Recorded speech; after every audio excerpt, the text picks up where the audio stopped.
Hello everyone, आपका स्वागत है महेंद्र एसएससी पॉइंट में। आज हमारा प्रॉफिट एंड लॉस का आखिरी चैप्टर है और ये 9वीं क्लास है। मैंने 9 चैप्टर में अपने अकॉर्डेंस जो मेरी जितनी भी पहुंच है, जितनी भी मेरी सोच है, उस हिसाब से मैंने लगभग सारे क्वेश्चन कवर कर लिए हैं। अगर कोई क्वेश्चन छूट रहा होगा तो जब हम मॉक टेस्ट या प्रैक्टिस सेट करवाएंगे तो उसमें उसको इंक्लूड करेंगे। तो ये मेरा आखिरी क्लास है, इसके बाद हम वर्क एंड टाइम की तरफ चलेंगे। और हमारी आपसे बस यही गुजारिश है कि अगर आपको हमारे वीडियो अच्छे लगते हैं तो प्लीज़ उसको सब्सक्राइब कर लें, बेल आइकन दबा लें और अपने फ्रेंड सर्कल में जिन्हें इस चीज़ की नीड्स हो या जो वाकई कंपटीशन में लगे हैं उन्हें भी शेयर करें। चलिए स्टार्ट करते हैं आज का क्लास। पहला क्वेश्चन क्या कह रहा है, ध्यान दीजिएगा। कह रहा है कि यदि हानि 20% हो तो विक्रय मूल्य को किस भिन्न से गुणा किया जाए कि क्रय मूल्य प्राप्त हो सके। देखिए सवाल है, कुछ आज ऐसे सवालों को ले रहे हैं जो अलग तरीके से पूछे जा रहे हैं। बाकी सब कहीं ना कहीं फार्मूले पे किसी एक सिस्टम पे है, लेकिन ये थोड़ा सा हट के हैं। तो यदि हानि 20% हो तो विक्रय मूल्य को किस भिन्न से गुणा किया जाए कि क्रय मूल्य प्राप्त हो जाए। ध्यान समझेंगे, 20% की हानि का मतलब ये हो गया कि 80%, 80 जो हो गया, जो 80% बचा, जो 80 हुआ वो आपका क्या हो गया, विक्रय मूल्य। बात समझ रहे होंगे, भिन्न के हिसाब से। अब हम भिन्न के हिसाब से सोच रहे हैं, ध्यान समझिए, भिन्न के हिसाब से सोचा। अभी मैं एक बात और लिखूं कि 20% को कहा जाता है 1/5। ये आपको पता होगा, 20% को कहा जाता है 1/5। परसेंट का बटे 100 कट करके, ये मैंने परसेंटेज सेक्शन में भी बताया है। तो 1/5 का मतलब 5 में से 1 की हानि हो गई। 5 में से 1 की हानि हो गई, तो इसका मतलब ये हो गया कि हमारा 4/5 क्या हो गया, 5 में से 1 की हानि मतलब कितना बचा, 4।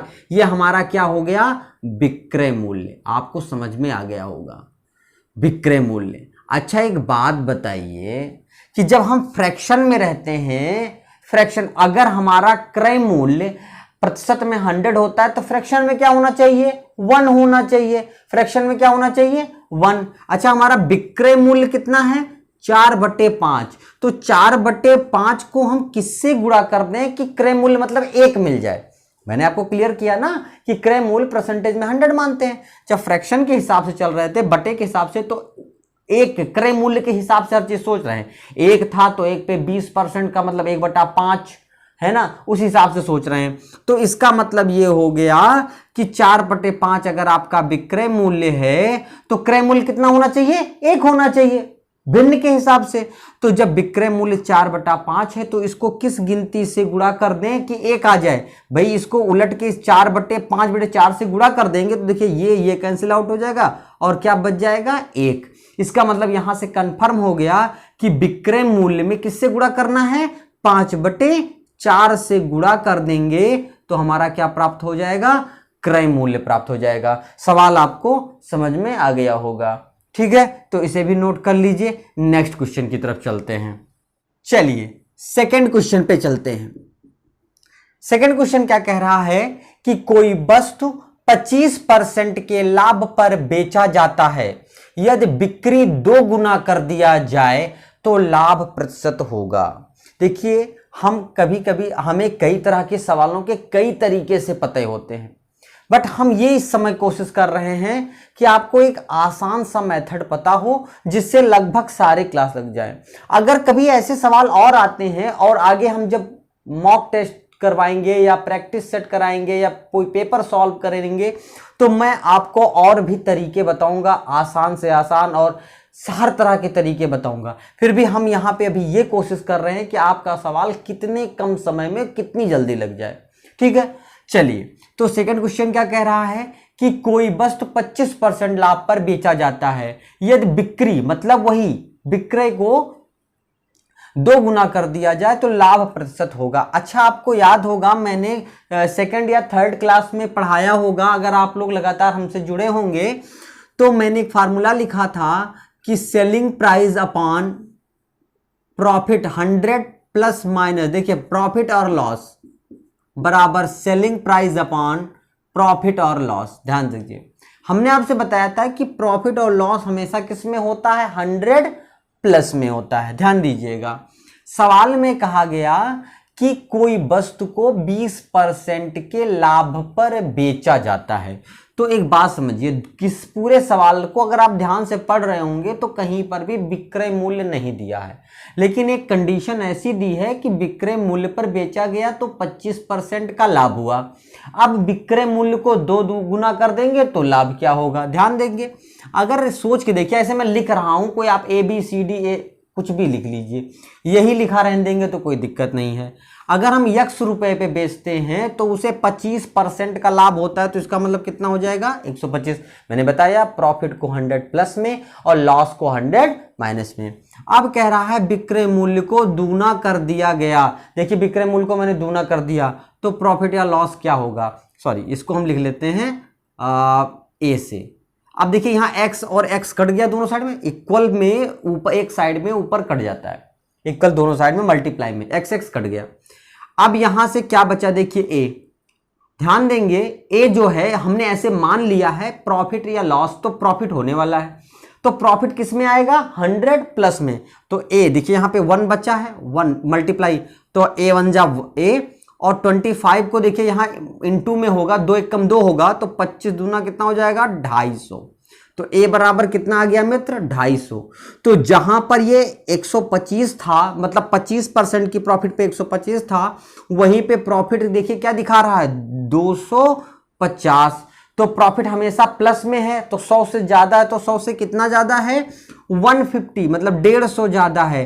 तो यहां पे कितने परसेंट का प्रॉफिट हो रहा है, 150% की क्या हो रही है, प्रॉफिट हो रही है। बात आपको समझ में आ गई होगी।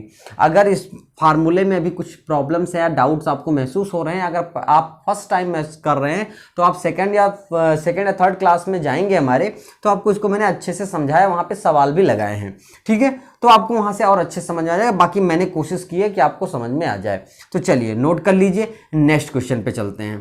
क्वेश्चन नंबर 3 पर चलते हैं। ध्यान देंगे, क्वेश्चन नंबर 3 क्या कह रहा है, कह रहा है कि एक दुकानदार को 30 रुपए में छाता बेचने पर 20% का लाभ होता है, ठीक है। यदि क्लियरेंस सेल मतलब जब आखिरी बिल बना रहा होता है तो वो 10% की छूट दे देता है, तो सेल के दौरान उसका लाभ प्रतिशत क्या था। देखिए सवाल है थोड़ा सा बस पेचीदा बनाने की कोशिश की, लेकिन ये ऐसे सिंपल वे में आप लगा सकते हैं, क्योंकि सवाल को टफ थोड़ा बोलने की कोशिश की तो डाटा भी उसी तरह। अच्छा 30 रुपए में वो बेच रहा है, ध्यान से समझेंगे, तो सेलिंग प्राइस आपकी कितनी है, विक्रय मूल्य कितना है, 30 रुपए, और ये 30 रुपए में बेचते हुए क्या पाता है, 20% का प्रॉफिट। देखिए 20% का प्रॉफिट पाता है, तो क्रय मूल्य कैसे निकल जाएगा, ध्यान समझिए, क्रय मूल्य कैसे निकल जाएगा। मैंने बताया था क्रय मूल्य हमेशा क्या मानते हैं, 100। क्रय मूल्य हमेशा क्या मानते हैं, 100। हमें डाटा दिया है 30 और हमें निकालना क्या है, क्रय मूल्य। क्रय मूल्य जो निकालना होता है वो मल्टीप्लाई में होता है, और जो गिवन होता है वो नीचे होता है। तो जो अदर मेन डाटा के साथ लिखते हैं, मेन अंक के साथ लिखते हैं। अब आप सोच रहे होंगे ये भी गिवन है, ये भी गिवन है, तो ये नीचे क्यों, क्योंकि ये प्रतिशत है एक्चुअल मेन डाटा से, क्योंकि हमें जो जिसके अकॉर्डिंग्स निकालना है उसी के हिसाब से चलेंगे। क्योंकि अगर विक्रय मूल्य दिया ये है तो क्रय मूल्य इसी के हिसाब से, तो इसी को लेके चलेंगे। और अगर 20%, तो अब नीचे क्या लिख दिया, 120। बाकी एक समझाने का और तरीका मैं लिखूं, आपको मैंने बताया है कि अगर 20% प्रॉफिट लिखे, ध्यान समझेंगे, तो इसका मतलब क्रय मूल्य अगर 100 हो तो विक्रय मूल्य कितना हो जाएगा, 120। तो उस हिसाब से भी हम सोच सकते हैं कि 120 बराबर कितना दिया है, 30 के, तो 100 बराबर कितने के हो जाएगा, 30 गुणे 100 अपान 120। तो देखिए वही चीज मैं लिख के आ गया, ठीक है। तो अब यहां से कैलकुलेट कर लेंगे आप जब, तो देखिए कितना आता है,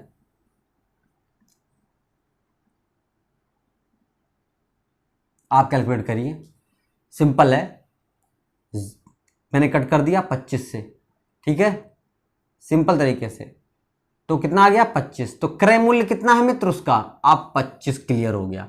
अब ये छाते का क्या आपको दिया है, सॉरी छाते का क्या दिया है, क्रय मूल्य। अब ये कह रहा है कि भाई उसने बताया, उसने 30 रुपया बेचने की बात कही, वो 20% की अपनी प्रॉफिट जोड़ा और 25 रुपए का सामान था तो 30 रुपए में बेच रहा था। लेकिन जब वो क्लियरेंस बिल बना रहा है, क्लियरेंस बिल, तो वो 10% क्या क्या देता है, डिस्काउंट। भाई बीच में लोग जब बिल बनने लगता है तब भी लोग कहते हैं कि सर कुछ तो कर दीजिए, तो ये हो गया 10% का डिस्काउंट। तो डिस्काउंट किस पे दे रहा है, वो विक्रय मूल्य पर। तो जब 30 पर डिस्काउंट देगा तो 30 पर 10% का डिस्काउंट, भाई विक्रय मूल्य जो तय किया उसी पे डिस्काउंट देगा ना। तो 30 का 10% कितना हो जाता है मित्र, 30 का 10% 3 हो जाता है ना। तो इसका मतलब कितना रुपया, 3 हो गया, तो मतलब 27 रुपया। अब वो सेलिंग प्राइस क्या तय कर दिया, पर्ची कितने की बना दी उसने, 27 रुपए की। बात समझ में आ गई होगी। अच्छा मैंने 10% ऐसे निकाल दिया। अगर आपको डिस्काउंट कहता तो 100 माइनस करके लिखते 90 और 30 का 90 देखिए कैसे निकाल लेते। 30 का 90 निकालते तो देखिए सिंपल आ जाता, जीरो कट जाते हैं अपॉन 100 और 9 त्रिक 27। आ गया कि नहीं आ गया। तो ऐसे भी होता है, डिस्काउंट जो होता है वो 100 माइनस में होता है। तो 30 का हम डायरेक्ट क्या निकाल लेते हैं, 90%, तो भी 27 जाता है। बाकी हमने 10% निकाल करके माइनस कर दिया। ठीक है, कोई ज्यादा दिक्कत नहीं है, आपको समझना है। तो एक बात बताइए, क्रय मूल्य 25 है, लास्ट उसने जो बिल बना के तैयार किया जिसमें वो दे रहा है वो 27 है। तो भैया एक बात बताओ, प्रॉफिट कितने का ले रहा है, 2 रुपए का। प्रॉफिट कितने का पा रहा है, 2 रुपए का। तो जो प्रॉफिट है, प्रॉफिट जो 2 रुपया है, ये 2 रुपया कै परसेंट है ये बताना है। तो 2 रुपया किसके हिसाब से परसेंट देखते हैं, क्रय मूल्य के। कैलकुलेट करेंगे कितना आ जाएगा, 25 चौको और 4 दूनी 8%। तो आ गया ना, सिंपली प्रॉफिट आ गया आपका, कंफर्म हो गया। तो ये आपका क्लियर हो गया कि 8% की प्रॉफिट ले रहा है। देखिए कुछ भी नहीं था, मैंने इस पे कोई ट्रिक से नहीं लगाया क्योंकि एकदम सिंपल है, इसमें ज्यादा सोचना ही नहीं पड़ा, इसमें कुछ नहीं सोचना था। ठीक है, तो चलिए नोट कर लीजिए, नेक्स्ट क्वेश्चन पे चलते हैं। क्वेश्चन नंबर 4 पे चलते हैं। ये आखिरी इस क्लास का आखिरी सवाल है और शायद इस चैप्टर का मेरे द्वारा जो क्लास चल रहा था प्रॉफिट एंड लॉस का, उसका भी आखिरी है। इसके बाद हमारा नया क्लास शुरू हो जाएगा वर्क एंड टाइम का। ठीक है, तो चलिए देख लेते हैं क्या कह रहा है।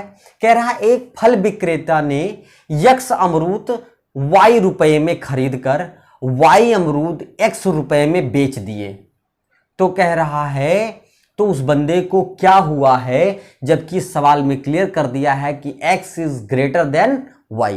ध्यान समझिए, ये सवाल मैंने लगाया भी है, बस फर्क ये है कि यहाँ पे एक्स वाई में लिखा था, पहले नंबर्स में आए हैं। जब ऐसे सवाल आए तो आप समझिए बंदा 2 काम कर रहा है, एक तो क्रय कर रहा है और विक्रय कर रहा है। बात समझ में आ गई होगी। अच्छा, क्रय या मूल्य, विक्रय मूल्य निकालने के लिए हमेशा ध्यान रखते हैं रुपया और मात्रा, रुपया बटे मात्रा करते हैं, आपको पता होगा भाई। रुपये से मात्रा को क्वांटिटी करने के तभी हम एक चीज की वैल्यू पता कर पाएंगे। अगर हम 100 रुपए में 5 सामान खरीदते हैं तो हम 100 से 5 को भाग करेंगे, ना कि 5 से 100 को। जब 100 रुपए को 5 क्वांटिटी से डिवाइड कर देंगे तो 1 क्वांटिटी का प्राइस क्या होगा ये क्लियर हो जाएगा। तो हमेशा जो प्राइस निकालने का तरीका होता है रुपया अपान मात्रा होता है, प्राइस अपान क्वांटिटी होती है। ठीक है, तो क्रय मूल्य क्या हो जाएगा। अच्छा देखिए, खरीदारी कह रहा है कि वह Y रुपए में यक्स अमरूद खरीदता है, Y रुपए में यक्स अमरूद खरीदता है। ठीक, और यह भी कहा है कि यक्स रुपए में Y अमरूद बेचता है।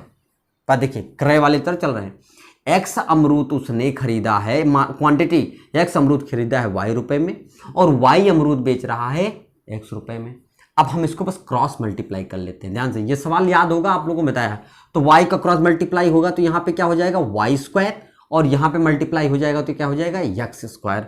तो अब आपको क्लियर हो गया, क्रय मूल्य y स्क्वायर है और विक्रय मूल्य x स्क्वायर है। सवाल में इसने कहा है कि x is greater than y, तो जब x is greater than y तो इसके पावर्स में तो और भी बड़े डिफरेंस आ जाएंगे। तो इसका मतलब x स्क्वायर इज ऑलमोस्ट और बड़ा हो जाएगा। ठीक है, और भी बड़ा हो जाएगा y स्क्वायर के।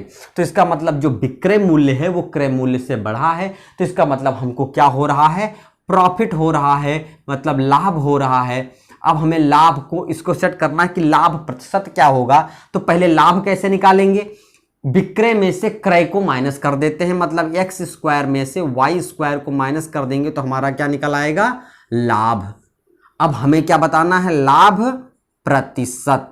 तो लाभ प्रतिशत कैसे निकालेंगे, एक्स स्क्वायर माइनस वाई, जो ये लाभ मिला है वो लाभ प्रतिशत किसके हिसाब से सोचते हैं, हमेशा क्रय मूल्य के हिसाब से, मतलब वाई स्क्वायर गुणे 100। अब ये केवल फार्मूलेट होकर रखा रहेगा, अगर हमें कोई डाटा मिलती है तो उस डाटा के हिसाब से भी हम सोच के सवाल को लगा सकते हैं। ठीक है, तो ये हो गया इसका आंसर। देखिए हमने अपने हिसाब से पूरी 100% कोशिश की है कि किसी प्रकार का कोई क्वेश्चन ना छूटे। फिर भी मुझे ये पता है कि कई ऐसे सवाल हैं, बड़े भी सवाल हैं और बहुत छोटे छोटे सवाल हैं जो हमसे छूट गए हैं। ठीक है, मैं उन्हें भी लगाऊंगा। जब हमारा कोर्स कंप्लीट हो जाएगा तब हम एक प्रैक्टिस सेट शुरू करेंगे, प्रीवियस ईयर्स पेपर्स को और अच्छे से प्रैक्टिस सेट करके शुरू करेंगे। तो मैं उन सब क्वेश्चंस को लेके चलूंगा, कहीं पे कोई भी क्वेश्चन नहीं छूटेगा। जितने भी एग्जामिनेशंस हो रहे हैं या हो चुके हैं, मैं देख रहा हूं कि लगभग मेरे से हो रहा है, मेरे पेपर्स में जितना मैं पढ़ा रहा हूं उतना हो रहा है। मैं बस आपसे ये कहना चाहता हूं कि अगर आपको किसी सेक्शन में किसी पार्ट में, जैसे मैं प्रॉफिट एंड लॉस पढ़ा रहा था, तो अभी भी अगर किसी को प्रॉब्लम हो तो मेरे चैनल पे मेरे कमेंट बॉक्स में वो क्वेश्चन डाल सकता है, या फिर वो मेरे किसी भी वीडियोस में, मैंने कई जगह पे अपना एक व्हाट्सएप चैट ग्रुप डाला है, आप उस ग्रुप में डालकर अपना क्वेश्चन डाल सकते हैं, ताकि मैं उसको आने वाले वीडियोस में, जो वीडियोस में उसमें मैं इंक्लूड कर सकूं। देखिए मेरी ये कोशिश रहती है कि मैं हर एक बच्चे की प्रॉब्लम को सुनूं। जैसे अब मैं वर्क एंड टाइम शुरू करने जा रहा हूं, अगर कोई बच्चा वर्क एंड टाइम लगाना शुरू कर देता है मेरे साथ और उसको लगता है कि देखिए मैं क्वेश्चन कोई लगाया तो उस वैरायटी के सारे सवाल आपको सोचने होंगे, लेकिन उससे अगर हट के कुछ पूछता है, उससे कुछ हट के पूछ रहा है, तो आप जरूर मुझे उस क्वेश्चन को भेज सकते हैं। मैं उस क्वेश्चन को यहां पे लगाने की कोशिश करूंगा। यही कोशिश रहेगी कि कोई भी क्वेश्चन हमसे छूटे ना। अगर आपको किसी क्वेश्चन में प्रॉब्लम है तो अगर आप मुझे भेज देते हैं तो मैं आने वाले किसी भी क्लास में, जैसे कई क्लासेस बनाता हूं, तो उस क्लास में उस क्वेश्चन को डाल दूंगा। ठीक है, तो प्लीज आप लोग अपने फीडबैक देते रहिए। तो बस इस चैप्टर के साथ और इस क्लास का बस यही एंड होता है। बस आज के लिए इतना ही। हम मिलेंगे वर्क एंड टाइम के नए चैप्टर के साथ। जय हिंद, जय भारत।